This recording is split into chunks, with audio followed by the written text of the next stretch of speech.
Alright guys, check her out here. I'm sure you guys have seen, I think I posted that on the YouTube, what we got predicted for this weekend. Now, in preparation for that, we're spending a good bit of time out here in the shop. And I'll show you what we're doing.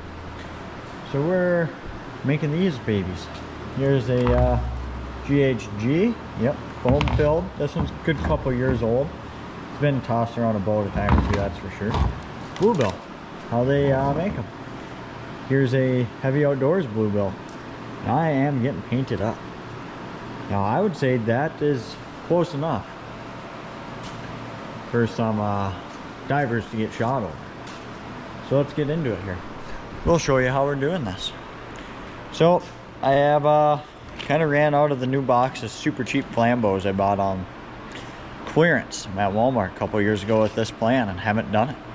So now we have this was like 3 years ago. We were out in North Dakota and everything was landing with coots.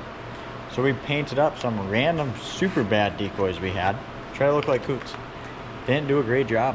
Didn't really help. So we're gonna paint these up here. And I'm gonna kind of show you what we're doing. I'm gonna set you guys over here. And I don't have anything real nice to set you guys on. So actually, we're gonna bring you back here a little bit.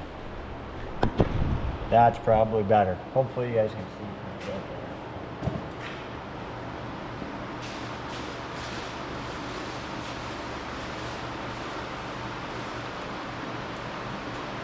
Turns out I lost sandpaper.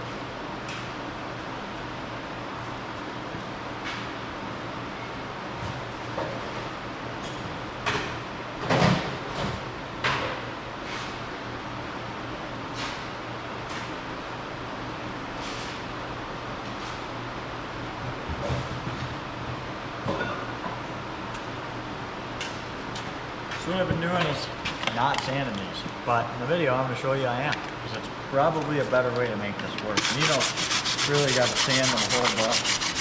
Just kind of roughing it up so the paint sticks a little bit better. I'd probably rough up the beach a good bit, so that's a pretty smooth surface. You're going to have some issues on. Give her a good sand job. It doesn't have to be nothing crazy. Set that off to the side. Cody's sending me a bunch of Snapchats as we speak. Sounds like he's wanting to get after it as well. Should be a good time. Brush it off a little bit. Take your white. We've got Rust-Oleum. White, flat white. Take a little bit of this. Really spice it up in here. Kind of do this with multiple seeds.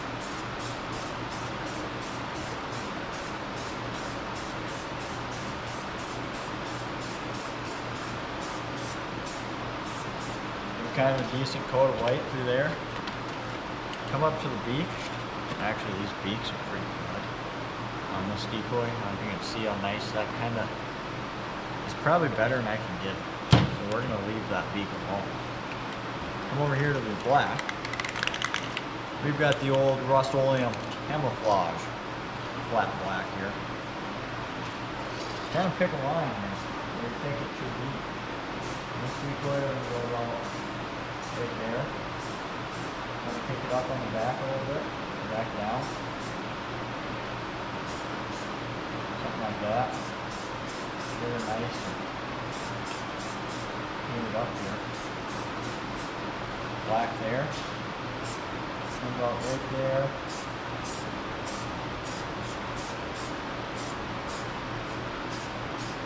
Now, we're going to have some overspray on these, which is probably fine.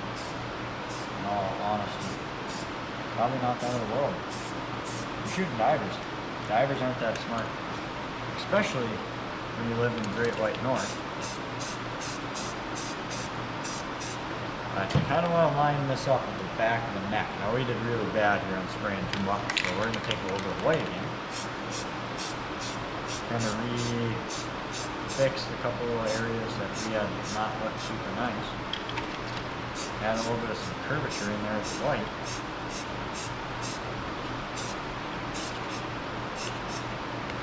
I mean, pretty much just like that. You have a decoy. It's going to look pretty decent to a bluebill. You got to imagine this thing bobbing and weaving in the waves. It's probably layout boat hunting. That's at least our plan with these. I mean, really, just look at that. Pretty quick, pretty easy. This is Decoy 11 we've made tonight, with a can of white and a can of black. No extra color, be bad. So we'll bring you over here, kind of show you what you got going on. You gotta be really careful not to touch the lens here. This one's not nearly as pretty, but it's a crappy old Decoy, and it's repurposed to something better. You can see a lot of these ones actually turned out a lot better. There's a little bit better lineage on these Decoys. These Flambos are the Flambeau Classic Series. Tags still on it. These are brand new. They just pulled them out of there, but they Flambeau, when they made these, I think they went for a super duper cheap budget decoy, so everyone could afford it. And they're pretty much the exact same shell as the Flambeau Bluebill decoys. That's where I got the idea from, at least. I'm making these up. So we're gonna keep making them. I'm gonna try to get as many as I can out of these 2 cans of paint. And we're kind of burning up some more of these crappy decoys, because what I do with these Flambeaus, and I don't love these Flambeau decoys, I actually pretty severely dislike them. You can shoot birds over them. They do work. We have tested areas hunting the exact same spot where we run a bunch of these Flambeaus in there. And the next day we've done it where we pull all the Flambeaus and run just our higher quality, nicer mallards out there, and end up shooting a lot more mallards and bigger ducks over the nicer decoys. What I like about these Flambeaus is if I can find one of these that have a rig on here. This one does. Oh, not that one. This one? This one way in the back here, yep. So what I've done with these is I'll drill. Never mind, this one doesn't have one. That one didn't get drilled out. But I'll drill out that back of the kneel on them, drain all the sand out of there, and they end up weighing almost nothing. So when we're hunting spots, you got to walk back a ways. We will run those, and you can call in 2 dozen decoys, and it's going to weigh 2, 3, 4 pounds instead of a whole bunch of weight like your nicer avians or your GHG decoys, stuff like that. You don't really want to drill out and you care about, because I bought a dozen Flambeaus on clearance for like 20 bucks at Walmart. I bought like 3 or 4 dozen that time, and now we're turning a lot into this, and we got a lot still as ultralight decoys, and works pretty good.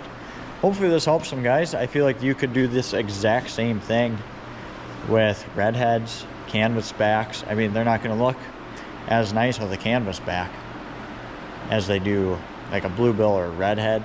Just change up the paint color. And I mean, realistically, if they're close enough to tell that this isn't as nice as that, they're close enough that you should be shooting. So keep that in mind. This is a good way to save some money, repurpose some old crappy decoys, and shoot some birds. That's all that really matters. So hopefully this helped you guys. If it did, you want to stay up to date with the rest of this. Our plan is to do some river hunting Saturday and get up and hunt some divers on Sunday, and then season closes. So we're pretty bummed out about that. Pretty excited to hunt with the new layout boat. Is what it is here up in Minnesota. You know, our season kind of starts too soon and ends too soon. I have my own opinions on what they could do to make that a little bit better, because I understand there's old guys that don't want to be out super cold, like to get out earlier and shoot birds. I totally respect that. We have a lot of good hunts early. We have a lot of good hunts late. It seems like we always are upset at the end of the season, but at the end of the day, we all get 60 days to get out there and hunt them. That's a different story. But yeah, like this video, subscribe, comment with any questions, you know, help us out. We'll keep you guys in the loop.